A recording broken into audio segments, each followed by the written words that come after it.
Tonight is actually a very special evening. Tonight is the yahrzeit and the birthday of an individual, which is very special in Judaism. To pass away on the day you're born is considered to be a tremendous schus.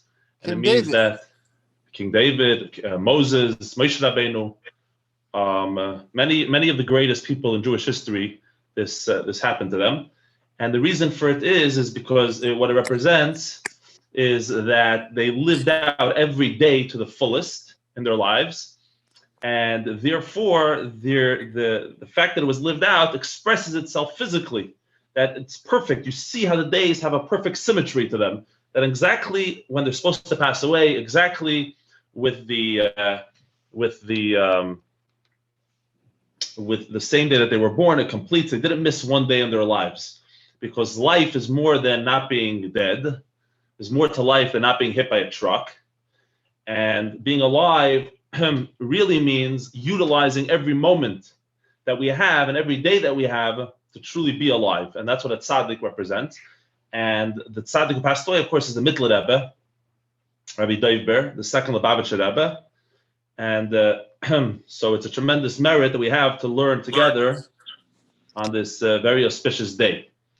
The class is in honor of Alex Klein, Avraham Shmuel ben Aryeh Leib, and this should be a tremendous merit and schus for his neshama le'ilu nishmasei, as we gather here tonight to learn Gemara together, and more particularly to learn Ein Yaakov, the greatest, the greatest depth within the Torah. And in fact, the Belittled Rebbe, the one who passed away today, the one who took over after him, the Rebbe after him, his son-in-law, the Tzemach Tzedek, actually I'm named after him, the Rebbe, the Tzemach Tzedek, Rabbi Mendel Krasnianski, the first one. So the third Lubavitcher Rebbe. So he said about his father-in-law, the Belittled Rebbe, that if you would cut his veins, blood wouldn't come out. Rather, chassidus would flow out. You wouldn't see blood, you'd see chassidus. And really, what we're learning with Ein Yaakov is chassidus. Because Ein Yaakov is all the secrets of the Torah. All of the depths of the Torah are contained in Ein Yaakov. And the focus and the revolution of Chassidus was that it's time to focus a little bit more on that and not just on the nitty-gritty of the halacha, which of course is profoundly important, but you need to have the neshama, and a body without a soul could be a corpse. It could be very problematic. It could be cold, ice cold. So we want to bring the warmth and the chayis into all of the learning. And what we were in the middle of studying is the Masechta Pesachim, which of course began in Daf Yomi this Monday. So this is the one time of those who aren't doing Daf Yomi that we're actually going to be learning the Daf on the same day that it's being learned worldwide by tens of thousands of Jews. So that also is a tremendous participation and schus. What we're looking at is Pesachim Daf Gimel, going into Daf Dalid, folio 3b, and going to 4a. Someone who doesn't have it could pull it up on the internet, on Sfaria, or if they have the Sefer, even better. And what we're learning about is the value in Judaism of speaking cleanly. A person should speak in a clean language. Don't use negative words, and don't say negative things. Always find a positive way to say it, the positive spin. That's the discussion. Last week we discussed, based on the Gemara, how there's a conflicting value of conveying truth, which is a problem, that sometimes the more succinct way of saying something will actually convey the truth in a deeper manner. And it's so important. The truth is a value as much as other values of kindness. So these two things are weighed against each other, and we brought a few opinions about the reconciliation. The Gemara seems to reconciliate, but if you read the Gemara on face value, it sounds like if you say it's shorter, then choose the shorter option. But if it's equal, then you go with the cleaner. You have to go with the cleaner language. But many people don't learn like that. And the Marsha explains, based on the Gemara, that what it really means is that when you have the option of speaking longer but in a more clean language, or shorter and less clean, then they're considered equal. You could choose whichever one you choose, because there's two conflicting values, and you have to choose which one will serve your purpose more and is more valid for the reasons that you're confronted with. However, if they're equal, of course you have to choose. If they're the same amount of times, you're obligated to choose the clean language. We see how Torah values clean language. Till there is the discussion. We brought a story, and that's what we're holding. The story that we brought, in other words, and this is very typical for the Gemara. After the Gemara brings a halachic discussion, which essentially this is what it is. The Gemara is declaring laws. Asr la adam la haitzi dvar megunim b'piv. It's forbidden to utter, negative words, disgraceful words from your mouth, and so on.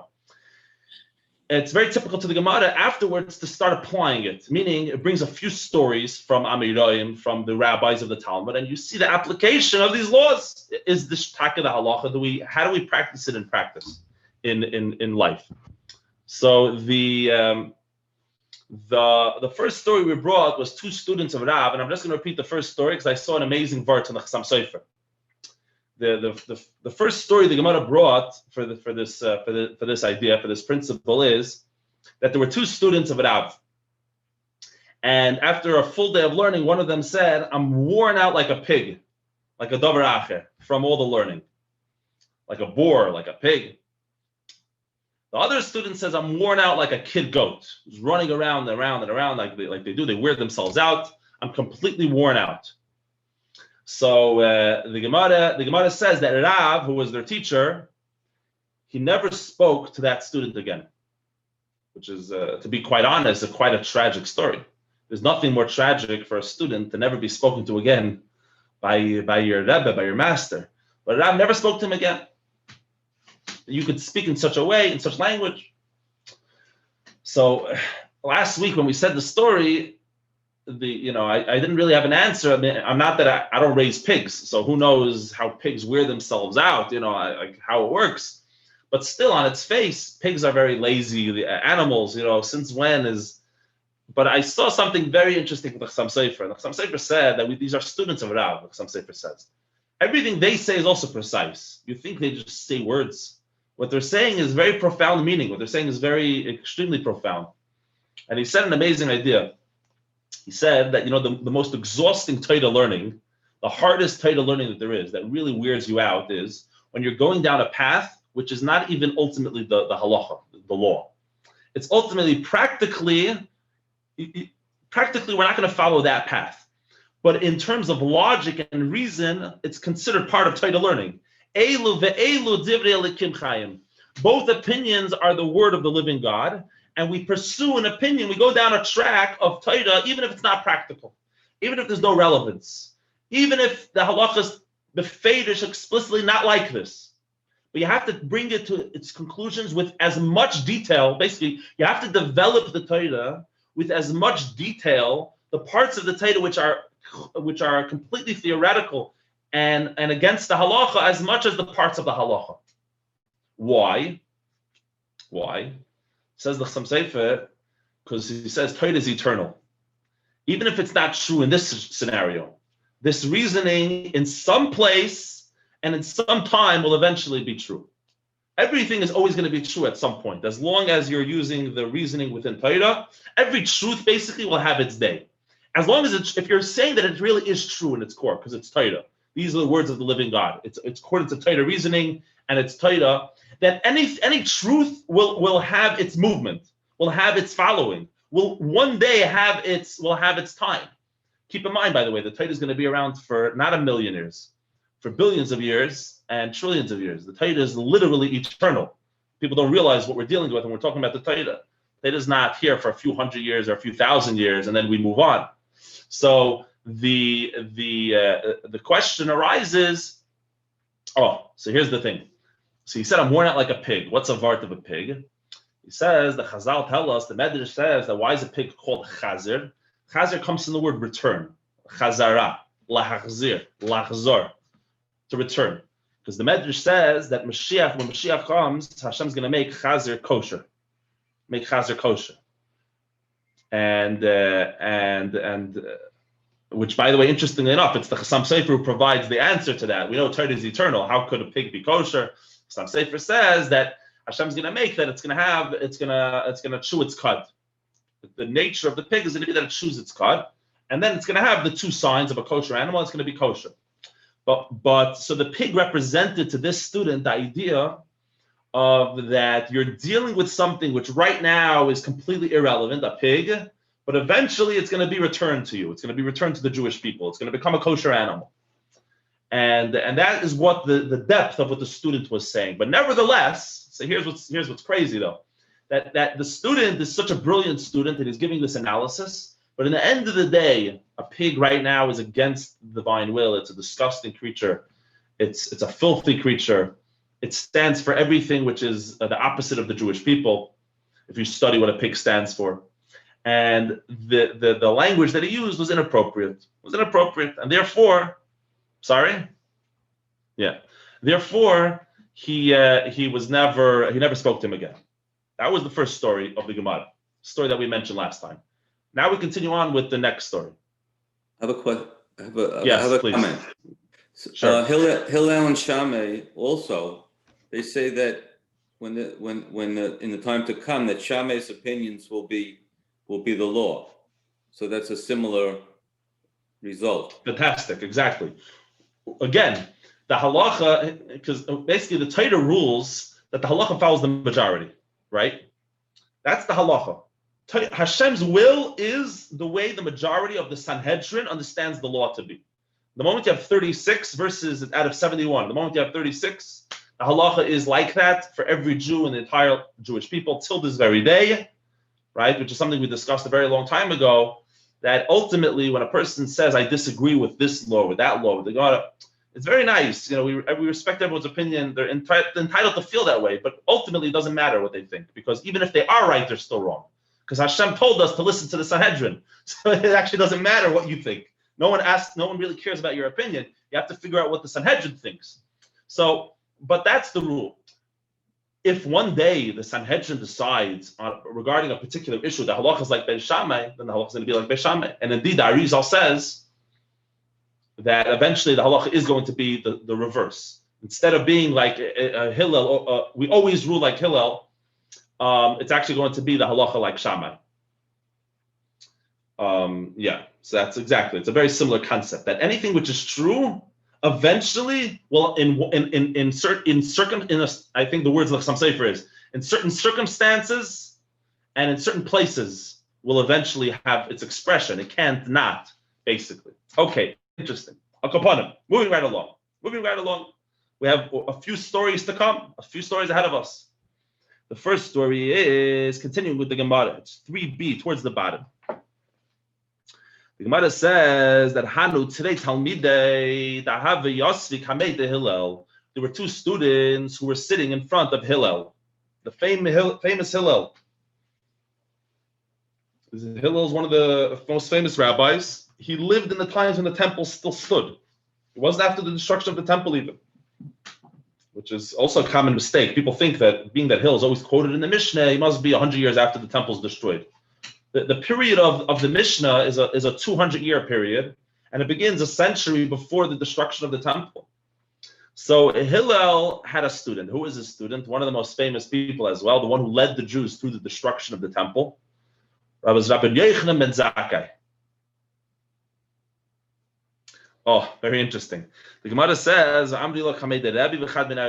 some people have this story take place 150 years later, and they say it happened in front of a Rebbe, who's the author, the editor-in-chief of the Mishnayos, Rabbi Yehuda the Prince, Rabbi Yehuda HaNasi, and it happened with Rabbi Yochanan. You could see why there became confusion, because Rabbi Yochanan ben Zakkai is on the one hand, his name was Rabbi Yochanan, and then there's Rabbi Yochanan, the editor-in-chief of the Jerusalem Talmud, who's a student of Rabbeinu HaKadosh, of Rebbe, who authored the Mishnah. So either it happened with Rabbi Yochanan in front of Rebbe, or it happened with Rabbi Yochanan ben Zakkai in front of Hillel. What's the story?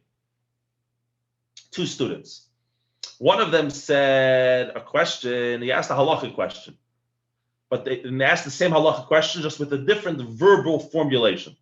One of them asked, why do we harvest the grapes b'tahara, in a state of purity, but we harvest the olives with utensils in a state of impurity, of tumah? Question. The other student asked the question, Mipnei ma boitzrin betara, ve'ein moiskim betara. Why do we harvest the grapes in purity and we don't harvest the olives in purity? Exact same question, but just with cleaner language. Of course, we know what ended up happening with this rabbi who used cleaner language. Rabbi Yochanan ben Zakkai said, Hillel said, or Rebbe said, Muftach ani bezeh, I am certain about this student, shemoyre hirais b'Yisrael, that he's going to rule halachic rulings for the Jewish people. And the Gemara says, Lo yamatim, not long past before indeed he rendered halachic decisions for the people of Israel. That's the story. So just first of all, the halachic question, it's really a technicality for the story, but we're learning the Gemara, so we may as well understand the technicality of it, the law that's being asked, which is that actually items of food do not become impure just by touching impurity. They need to become in contact with liquid, and that allows them to start becoming impure liquid after they're already harvested. What kind of liquid? There are 7 kinds of liquid. Oil is one of the liquids, however. Blood is actually one of the 7 liquids. Water, dew, honey, wine. So the halacha is that when I harvest the grapes, I have to make sure that I'm using everything, the utensils, etc., in a state of purity, because the grapes are dripping with wine, with the juice from the grapes, and therefore I have to be afraid that it's going to become impure, and you can't be in contact with impurity. Versus oil, I don't have to worry about that. The oil doesn't come out when you harvest them, and therefore you don't have to worry about it.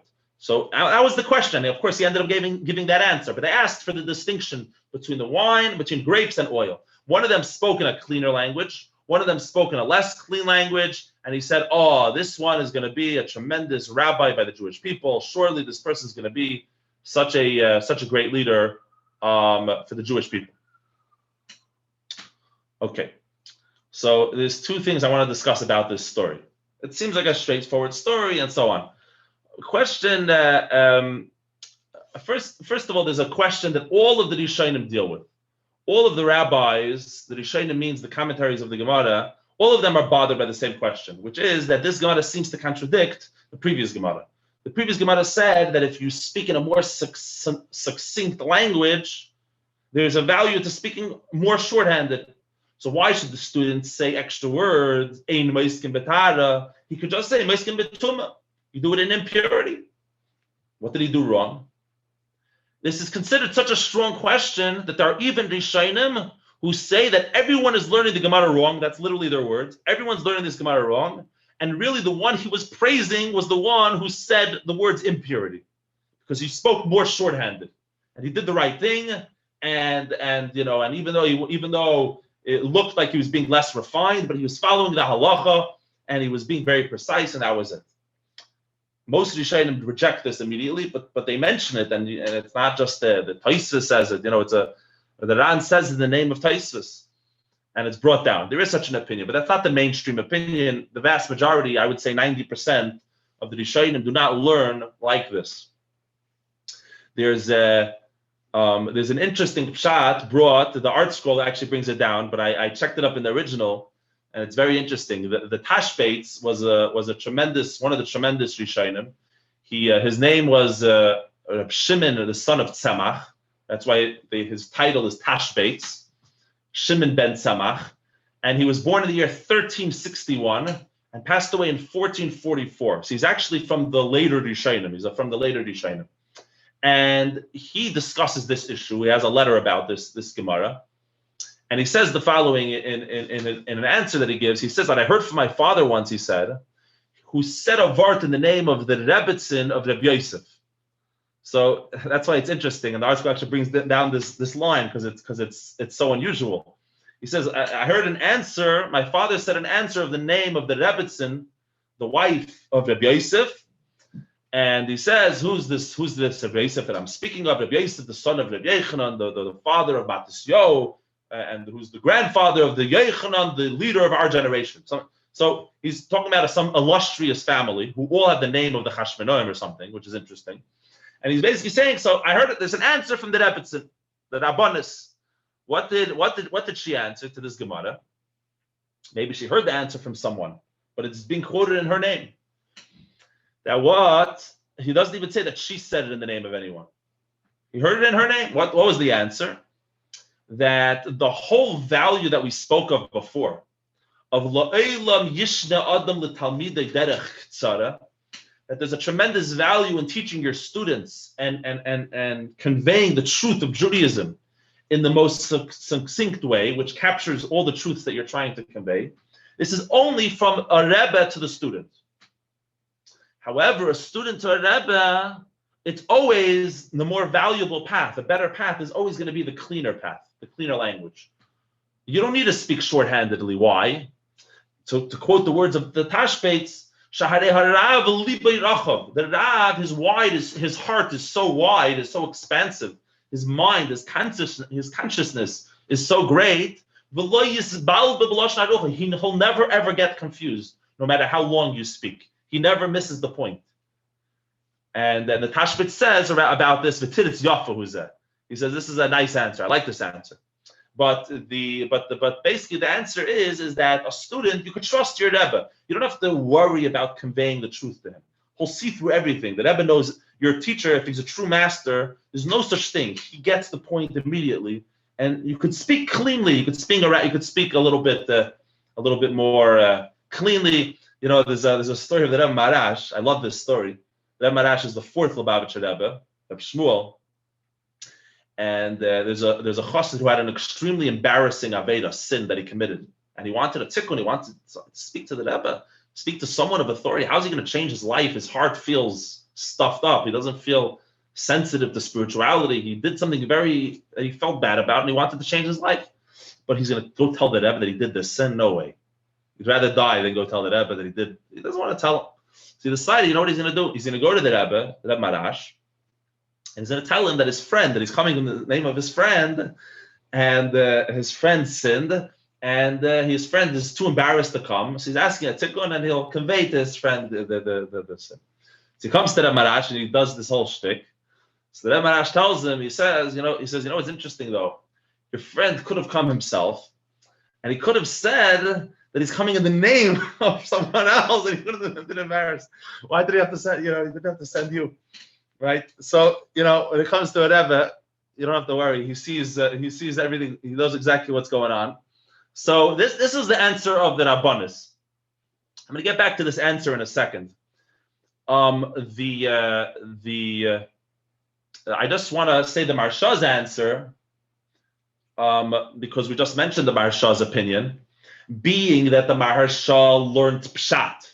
The way he learned Pshat in the previous Gemara was that you could choose either one.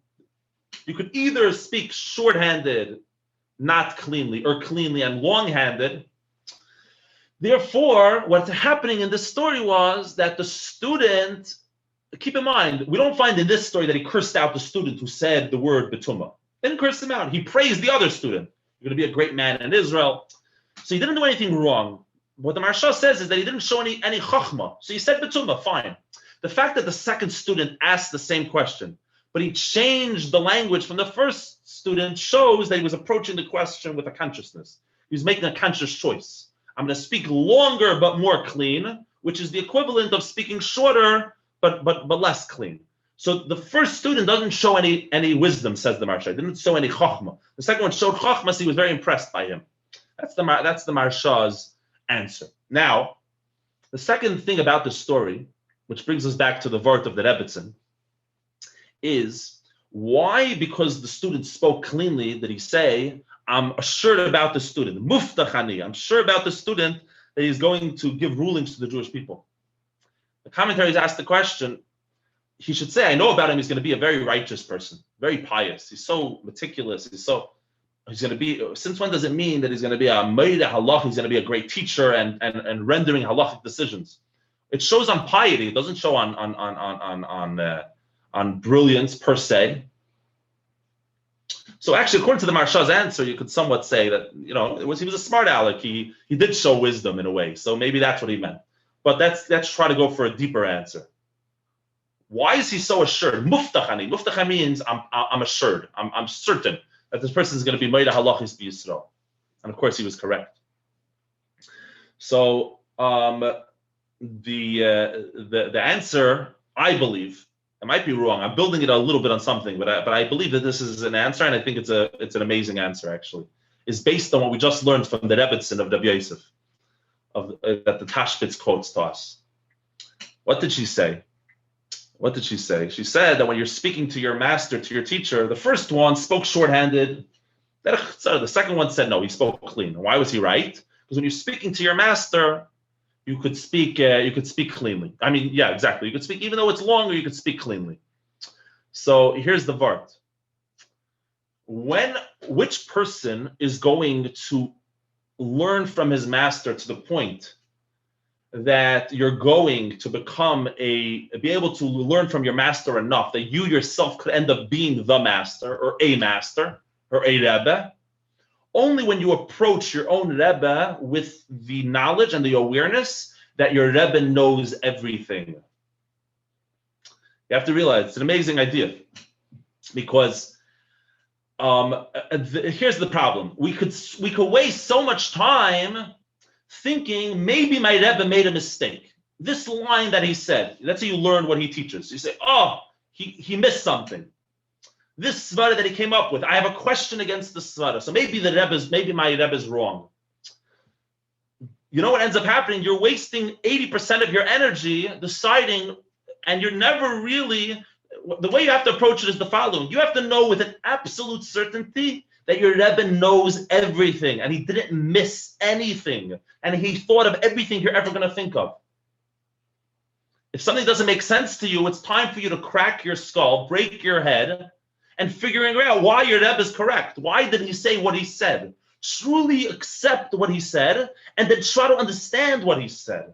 And this will bring a person, they have the experience described by the Gemara, that after 40 years of learning your Rebbe's Torah, you finally understood what he meant. Because you realize what you're dealing with. So the first student who spoke in a way, he thought he's doing the right thing, he spoke biktsara, succinctly. He doesn't trust his Rebbe, that his Rebbe doesn't ever get confused. The second one understood that there's no such thing as my Rebbe not knowing something. So I don't have to say, therefore I have to go with the value of speaking cleanly. He says, this student who's not afraid on my behalf, so to speak, that I'm not going to know something, this student is going to become he's going to learn everything that I have to teach, and he's going to grow with it, and he's going to go from height to height, strength to strength, and one day he's going to be a Rebbe. And so take it or leave it, but I really believe that this is the pshat of the Gemara, that's what he's saying. Based on what the Rebbetzin of Rabbi Yosef said, that this second student understood that when you speak to a Rebbe, you should go with the lashon nekiyah, with a cleaner language. Let's get another story in. At least one more story. This is the part of the Gemara where it's bringing down this halacha into actual stories. The Gemara relates, Hanut lasa kahane. There were 3 kehanim. A story that happened in the times of the Beis Hamikdash. The Holy Temple was standing in Jerusalem. Of course, we know the Beis Hamikdash was destroyed in the year 70. This coming Tisha B'Av is going to be the anniversary, the 1951st anniversary of the destruction, and hopefully we'll celebrate it, because we'll be celebrating in the Beis Hamikdash, the rebuilt Beis Hamikdash in Yerushalayim, unless they keep us out because of quarantine or something. But hopefully we'll make it in. So the Gemara tells over that there were 3 kehanim, and they were eating from the lechem hapanim. Lechem hapanim is the showbread. You have to realize the showbread is a very popular item to eat. The bread you bring it from the Holy of Holies, not from the Holy of Holies, but from the Holies, from the Kodesh in the building. I don't know if you know the structure of the temple. Doesn't really matter. A very popular item, but you have all the Kehanim want to eat it. Not all the Kehanim in the world, but all those who serve in the temple. But the Kehanim divide into 24 groups and 24 weeks. And you can imagine, even divided into 24 groups, a lot of people. So they want to divide it up. So everyone ends up getting a sliver. You walk away with your crumb and you eat your lechem hapanim. It's a gewaldige mitzvah, tremendous mitzvah. So they commented, 3 Kehanim commented. One of them said, I only got the amount of a bean. I got a bean from the thing. This is what I get. Okay. One of them said, I got the amount of an olive. Maybe it sounds like a little bigger than a beam. Some commentaries say that they weren't there at the same time. This is over 2 weeks or whatever it may be. And basically, if you have a larger group of Kehanim, everyone gets a smaller piece. And if you have a smaller group, you got a little bigger piece. So one of them said, I got like a beam. One of them says, I got like an olive. And then the third one says, Higiani kiznav halta. I got like a lizard's tail, right? A lizard is a little piece. I got like the lizard's tail. Halta is actually one of the 8 creatures that the Torah says are impure, imparts impurity, and so on. So the Gemara says that they opened up an audit into this kohen. You open your mouth, you're in trouble. The IRS got in this case.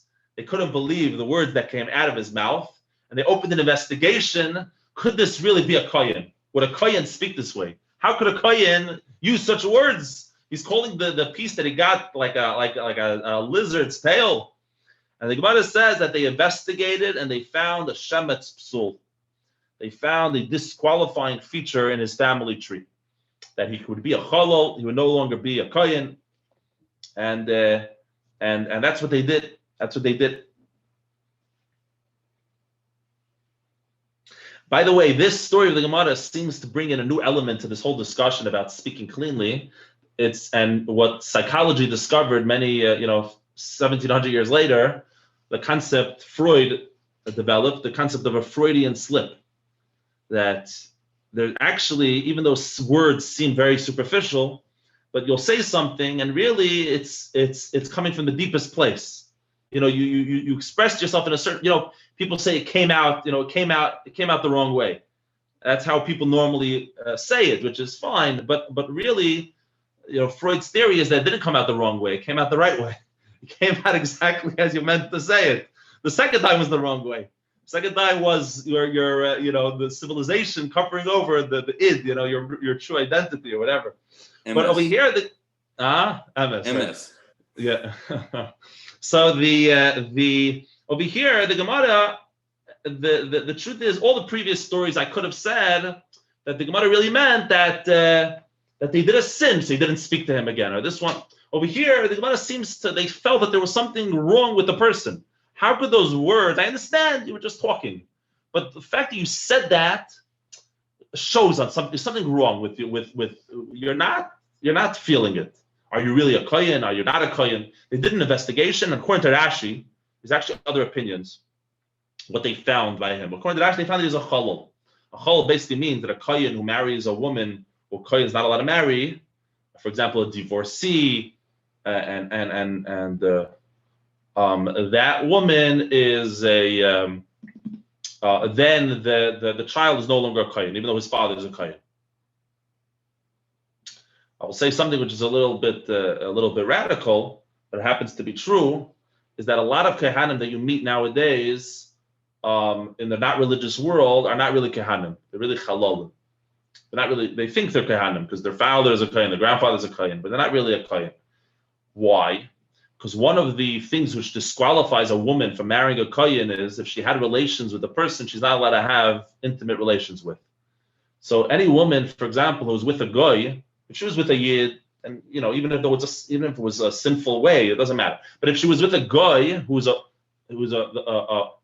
if she's a mamzer or whatever, but those are not typical in regular society. But if she's with a goy who is typical, we're living in a goyish country, a few 100 million goyim. So if a woman was ever with a goy, then technically she's never allowed to marry a kohen. And according to the Torah. And therefore, if a kohen does marry her, then the kid is no longer a kohen. The kid's a halal. So that's just as an aside from a halachic perspective, quite interesting. In Israel, even the secular, even people who are totally not, keeping Judaism, they're all kehanim because, everyone in Israel is basically Jewish. So the chances are that everyone's still kehanim, but here in America, it's a little more complicated. And Moshe Feinstein used to use this a lot. He used to, back in the 60s, he said, you learned in college, he said, you can marry whoever you want, you're not a kohen. He's whatever. Anyways, he said, you're in college in the 60s, the cheskas, you're no longer a kohen. This was I heard that once about the Moshe Feinstein, Olav Hashalim, whose son just passed away, the David Feinstein. So the over here, Rashi says they found a shemetz psul. Other Rishonim disagree. Other Rishonim say that shemetz psul, they found a lower disqualifying feature. But to say that they found that he's mamish a halal, they don't go that far. But in any event, they found a disqualifying feature. Let's just stick with Rashi for the sake of simplicity. The Gemara asks a question. The Gemara says, "What do you mean?" Well, Tanya, we learned in a brayse, "Ein boitkim min hamizbech ulamaylo." The Gemara says that before you marry a woman, it's a good thing to check her lineage, to find out you're marrying into a family. It's not just yichus, like, oh, the grandmother, how was her chicken soup or whatever, right? Or how frum was the zayda. A big part, especially in the olden days, you want to see whether everyone's kosher and everything's according to halacha. So the Gemara says that the moment you're making a family tree, we don't do this anymore nowadays for a variety of reasons, but there was such a concept in the olden days. So the Gemara says that when you're going up the family, you go up 4 generations, 3 generations, depending who. The Gemara says that the moment you hit a kohen who served in the Beis Hamikdash, there's nothing more to check. Why? Because before any kohen is allowed to serve at the Beis Hamikdash in the temple, he's vetted by the Sanhedrin, and no one's going to do a better vetting than the Sanhedrin themselves. With their witnesses and with their whole apparatus that they had. One of the main jobs that was happening in the Beis Hamikdash. So it was taken care of already. So the moment you hit the Beis Hamikdash, you're good to go. You know that the person is good to go. So the Gemara asks, what do you mean? They did an investigation, they did an audit. The IRS came in and they found out that he's not a kohen. How could it be? He was serving in the Beis Hamikdash. So the Gemara offers 2 answers. Answer number 1 is the Gemara says, you know what? You're right. We read the words wrong. Shemetz psul does not mean that they found a disqualifying flaw from the family. Rather, shachatz, the word is very similar. Shemetz, shachat. Shachatz psul. What's shachatz mean? Shachatz is haughtiness. It's a Hebrew word, haughtiness. If you didn't know it before, now you know it. Shachatz. Haughtiness disqualified him. Why would this haughtiness disqualify him? So Rashi says something amazing. Rashi says that it turned out that he was an arrogant. They realized that he's an arrogant person who in the past had belittled the holy things in the temple. He made fun of the temple service. He belittled what happened in the temple. He said, it's not the spritching of the blood and the altar and the eating of the meat. Right? He made fun. He belittled. He felt that he was better than it. He's a choshev yid. He's an important businessman. He walks around in an anti-shake case. He's an important with a tie. He's not running around barefoot in the Beis Hamikdash doing the Avodah. He's above it. He's greater than it. Haughtiness. Why would this disqualify him from serving in the Beis Hamikdash? Because basically Rashi says that in the Gemara in Menachos, the tractate of Menachos, it says that any kohen who doesn't accept or believe in any divine service of the temple is not allowed to do it. It's not kosher to do it. Right? The Jew, right? And we have this in general. A Jew who doesn't believe in tefillin, for example, is not kosher to write tefillin. His tefillin would not be kosher if he writes it. Only someone who believes in it, right? Someone who has a connection to it. If you deny your connection to it, it doesn't work. So the Gemara says the fact that you're able to feel arrogance and able to belittle the temple service means that really you don't believe in the temple service, which means that you're disqualified. You're no longer wanted in the temple. So the Gemara says that's what it meant, that he had disqualified himself from his arrogance. What I find amazing about it in Rashi is that it doesn't sound so much that they found that he didn't believe in it. It's not that they found that he didn't believe in it. Officially he believed in it. He said that he believed in it.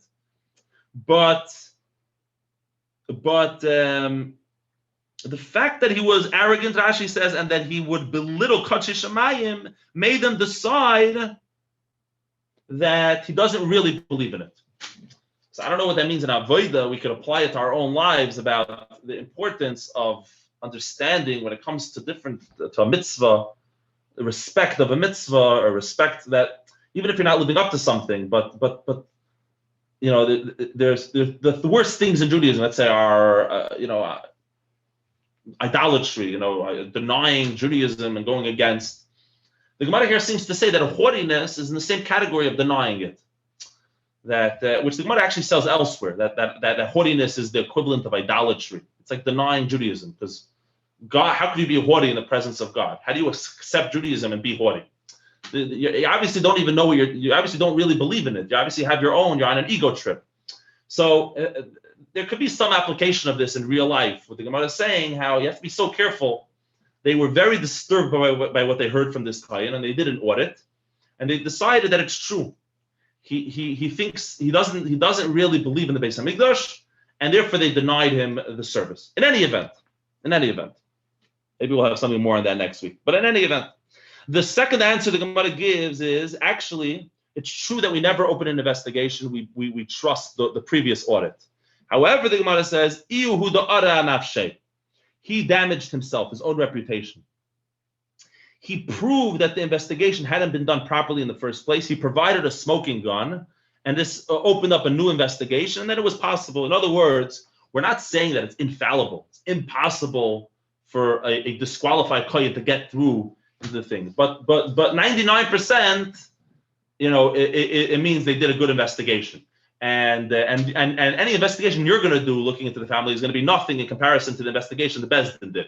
So, of course, you can rely on that. But if the guy ruins his own reputation and then the court opens up an investigation, the Gemara says, then surely it's possible. We're not saying it's not possible for it to happen, and you're going to find a psul.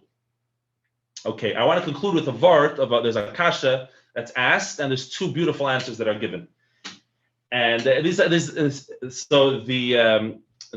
question that's asked is that we know that in Torah, in order to be considered eating something, like we eat matzah on Pesach, you have to eat the minimum amount of a kazayis, which is an aleph.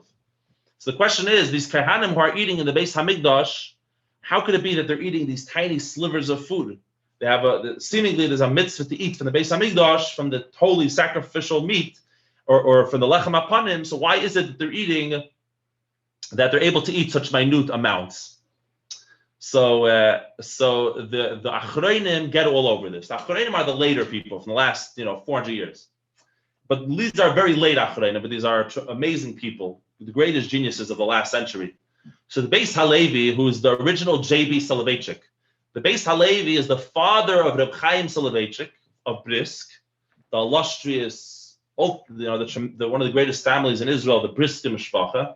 So the Beis Halevi, Rabbi Yosef Dov Ber Halevi, he asked this question, and he answers, he proves that there's actually no mitzvah really to eat from the sacrifice.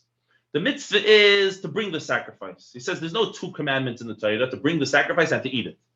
Eating it is part of the service of bringing it to the Beis Hamikdash. So in other words, he says, and here we have the classical brisk approach of Gavra versus Chefza, which means is the obligation on the individual that he is incumbent upon him to do something, or the action has to get done.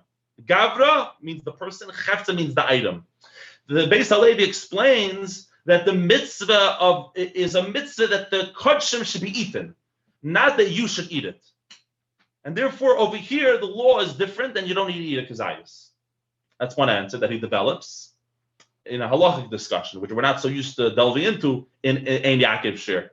But I like mentioning a Beis Halevi. And then another answer given by the Meir Simcha HaKoyen of Dvinsk, the Meshech Chochma, the one who wrote Or Sameach. He was the great rabbi in Dvinsk. Dvinsk was an amazing city. He passed away in the 1920s, this rabbi. And the other Rav of Dvinsk, you may have heard of, was the Rogatchover Goyen, the genius, the Rogatchover Goyen, the one who gave the Lubavitcher Rebbe smicha. The Rebbe learned under him. The Rebbe considered him the greatest century. It sounds the way the Rebbe spoke about him, like the greatest genius of the last century. But the two rabbis in that city, who they had their they loved each other. But it was interesting and the two unbelievable giants who both wrote books, which till today are used in every real Torah institution. So the Meir Simcha of Dvinsk, the Or Sameach, what he answers for this question is that he says a very simple answer, and I think it's actually brilliant. It's brilliant in its simplicity. I actually loved it when I read it, which is that who said that all they ate was a little sliver of meat, of bread? Why couldn't they take the bread, eat it together with a piece of meat? You understand? They're getting a little piece of lechem upon him, but then there's all the meat that's being offered in the temple. So you eat a kazayis of sacrificial meat. You take the meat, you put it on the bread, you make bracha hamaitzi lechem in haaretz, you make a blessing. Asher kedishanu b'mitzvaysa v'tzivadah. You've commanded me to eat the sacrificial items in the Beis Hamikdash, and you eat it, and you gesund heit and freilich heit. So I thought it was so simple, and everyone and there's all these achronim. By the way, it's interesting to note. It's always interesting when the achronim are struggling with something, and you notice that none of the rishonim struggled with it. In other words, whenever it's a little bit of a telltale sometimes. When all the rabbis from 1,000 years ago weren't bothered by a question, and then all of a sudden everyone in the last 200 years everyone has something to say about it, and they're developing. It might be a sign that the answer was so simple that they never bothered. The answer was simple. So I think this might be something along those lines that everyone's dealing with. But the Meir Simcha says it's not a question, b'chlal. You eat the piece of bread together with a piece of meat, and gesundheit, you enjoy yourself, and that's how it works.